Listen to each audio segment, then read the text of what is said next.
ये टॉपिक यहाँ पे हम पढ़ेंगे। पहले तो इंट्रोडक्शन, फिर programming model of 8085, examples of programs. Introduction, सबसे पहले इसका इंट्रोडक्शन देखते हैं। The microprocessor executes instruction given by the user. Instruction should be in language known to microprocessor. Microprocessor understand the language of zeros and ones only. This language is called as machine language. मतलब microprocessor कौन सी language समझता है? Machine language, जो 1-0 की form में होती है। For example यहाँ पे एक कोड गिवन है, इस कोड को माइक्रोप्रोसेसर अंडरस्टैंड कर सकता है। 0 1 0 0 1 1 1 1। A microprocessor language program to add two number, यहाँ पे 2 नंबर्स को ऐड करने का प्रोग्राम गिवन है, जिसको एग्जीक्यूट करेगा। 2 नंबर कौन से हैं? 2H और 4H को। 2H को रजिस्टर A में कॉपी किया है, 4H को रजिस्टर B में कॉपी किया है। तो A और B का जो कंटेंट है वो ऐड होगा और रिजल्ट कहाँ स्टोर हो जाएगा? एक्यूमुलेटर में। Assembly language of 8085, it uses English like word to convey the action meaning called as mnemonics. जो भी ये निमोनिक्स है, जैसे मूव, ऐड, सब्सट्रैक्ट, ये आपके निमोनिक्स कहलाते हैं, जिससे कि यूज़र को ईजिली समझ में आए। तो ये इंग्लिश लाइक वर्ड्स क्या कहलाते हैं? निमोनिक्स। अब 2 नंबर को ऐड कराने का प्रोग्राम बहुत सिंपल सा है। MVI 2H, एक्यूमुलेटर में 2H को मूव कराया, कॉपी कराया। MVI B 4H, register B में 4H को कॉपी कराया, दोनों को ऐड करा दिया। तो जो एडिशन है वो कहाँ जाके स्टोर हो गया? एक्यूमुलेटर में। हर माइक्रोप्रोसेसर के लिए असेंबली कोड अलग होते हैं, ये आपको याद रखना है। अगर 8085 है तो उसके लिए इंस्ट्रक्शन और असेंबली कोड अलग होंगे, और कोई अदर माइक्रोप्रोसेसर जैसे मोटोरोला 6800 ले रहे हैं, 6800, तो उसके लिए प्रोग्रामिंग अलग होगी। Microprocessor understand machine language only, ये आपको याद रखना है। Microprocessor can not understand a program written in assembly language. A program known as assembler is use to convert assembly language to machine language. Assembly language को किस में convert करता है? Machine language. तो जो भी असेंबली लैंग्वेज प्रोग्राम है उसको असेंबलर किस में कन्वर्ट कर देगा? मशीन लैंग्वेज कोड में कन्वर्ट कर देगा, मतलब 1-0 की फॉर्म में कन्वर्ट कर देगा। अब प्रोग्रामिंग कितने टाइप की होती है? लो लेवल और high level. Machine level programming आपकी कौन सी होती है? लो लेवल होती है। और हाई लेवल जो आप पढ़ते हैं C++, जावा, ये हमारी क्या होती है? High level programming. ये प्रोग्रामिंग मॉडल है 8085 का, जिसमें accumulator, ALU, flags, instruction decoder, register array, memory pointer registers, और ये किन के साथ कनेक्ट है? 16 बिट एड्रेस के साथ, या 8 बिट डेटा बस के साथ, या कंट्रोल बस के साथ। ये प्रोग्रामिंग मॉडल होता है। ये इसमें एक्यूमुलेटर है, फ्लैग रजिस्टर्स हैं। कौन कौन से फ्लैग होते हैं? Sign flag, zero flag, AC auxiliary carry flag, parity flag, CY flag, CY मतलब कैरी फ्लैग, और 6 जनरल पर्पस रजिस्टर हैं यहाँ पे, B C D E H L। हर जनरल पर्पस रजिस्टर कितने बिट का होता है? 8 बिट का। और इन्हें कंबाइन करके पेयर में 16 बिट की तरह यूज़ कर सकते हैं। कौन कौन से पेयर बनते हैं? BC, DE और HL, ये 3 पेयर यूज़ करता है माइक्रोप्रोसेसर। उसके अलावा स्टैक पॉइंटर होता है, जो टेम्प्रेरी डेटा के स्टोरेज के काम में आता है, कि जो 16 बिट का होता है। और प्रोग्राम काउंटर होता है, जो प्रोग्राम की नेक्स्ट लोकेशन को पॉइंट आउट करता है, ये भी 16 बिट का होता है। डेटा लाइंस कितनी होती हैं? बाई डायरेक्शनल होती हैं, और 16 बिट की एड्रेस लाइंस होती हैं, यूनी डायरेक्शनल होती हैं। यही लिखा हुआ है यहाँ पे, 6 general purpose registers, accumulator register, flag register, program counter register and stack pointer register. ये 6 general purpose register, they can be used as pair PC, DE, HL।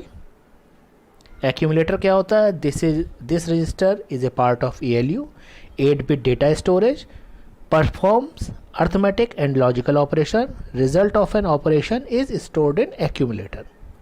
Flags बता दिए, 5 फ्लैग होते हैं, zero flag, carry flag, sign flag, parity flag, auxiliary carry flag. This is These flags are 5 flip-flops in a flag register. Execution of an operation can be set or reset these flags. Condition of flags are can be tested through software instruction. 8085 uses these flags in decision making process. जो भी result होते हैं उसके according ये flag set या reset होते हैं. Program counter 16 bit memory pointer register use to sequence execution of program instruction. Stores address of a memory location.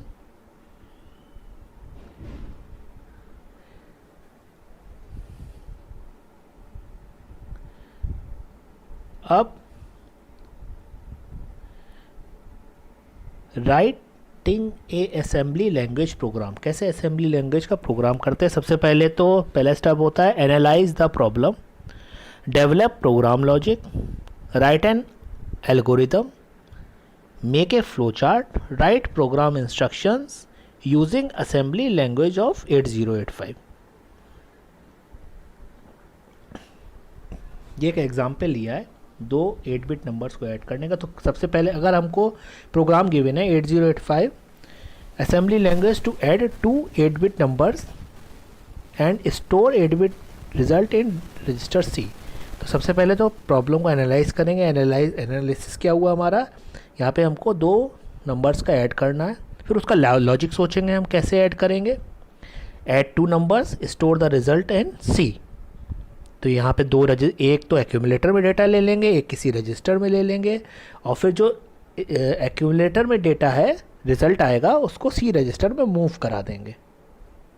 फिर उसकी एल्गोरिदम बनाई हमने. एल्गोरिदम कैसे बनाई? फर्स्ट नंबर को डी रजिस्टर में डाला, सेकंड को ई में डाला, डी के कंटेंट को ए में डाला और ई के कंटेंट को ए के साथ ऐड किया. अब रिज़ल्ट कहाँ आया? एक्यूमुलेटर में. एक्यूमुलेटर को रजिस्टर सी में कॉपी कर दिया और प्रोसेसिंग को स्टॉप कर दिया. ये हो गया एल्गोरिदम इस प्रोग्राम की. फ्लो चार्ट बनाने का तरीका, स्टार्ट करेंगे load register D E, copy D to A, add A and E, copy A to C, stop. ये हो गया हमारा फ्लो चार्ट. एल्गोरिदम से ही हम फ्लो चार्ट डिज़ाइन करते हैं. अदर लैंग्वेजेस में भी आप लोगों ने फ्लो चार्ट काफ़ी डिज़ाइन किए होंगे. असेंबली लैंग्वेज प्रोग्राम, अब यही तरीका लिखा हुआ है कैसे इसका प्रोग्राम बनेगा. MVI-D 2H, MVI-E 3H, साथ में उसके स्टेप्स लिखे हुए हैं. फिर हम मूव A, D के कंटेंट को A में ले आए, ऐड E, रिज़ल्ट हमने कहाँ स्टोर करा दिया? एक्यूमुलेटर में. फिर मूव C, A से हम एक्यूमुलेटर कंटेंट को C रजिस्टर में ले आएंगे जो डिज़ायर्ड है और ऑपरेशन को हॉल्ट कर देंगे. ठीक है, इसी प्रोग्राम को रिज़ल्ट को चेक करके दिखाया गया है. अगर कैरी जनरेट होगी तो यहाँ पे CY फ्लैग क्या हो जाएगा? सेट हो जाएगा. 9th बिट जनरेट हुई, 9th बिट एक्यूमुलेटर में होती नहीं है तो उसको शो करने के लिए कैरी फ्लैग CY सेट हो जाता है.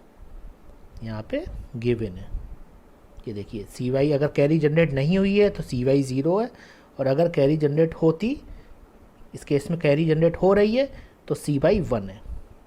ठीक है,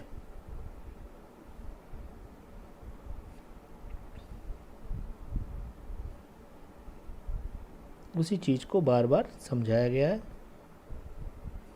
अब ये एल्गोरिथम उसी प्रोग्राम की लिखी हुई है.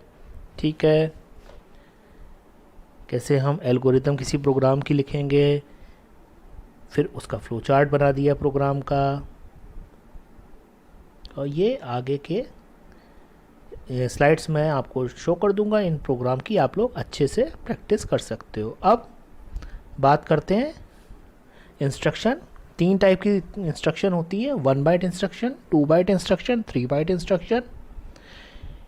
1 बाइट इंस्ट्रक्शन में क्या होता है? It includes opcode and operand in same bite.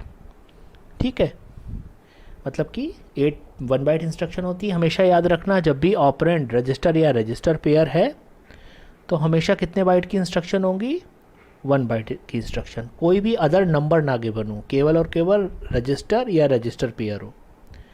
2 byte instruction में क्या होता है, फर्स्ट बाइट तो होती है ऑप कोड की और सेकंड बाइट होती है 8 बिट डेटा की। तो जब भी 8 बिट डेटा गिवन हो तो हमेशा क्या होगा, 2 बाइट इंस्ट्रक्शन होगी, जिसका एग्जाम्पल MVI है। 3 बाइट इंस्ट्रक्शन में क्या होगा, फर्स्ट बाइट तो हमेशा किसकी होती है, ऑप कोड की, और नेक्स्ट 2 बाइट किसकी होगी, यहाँ पे 16 बिट डेटा या 16 बिट एड्रेस यूज़ में आता है, जैसे LXI H200050। तो this is the end of the topic. Thank you students.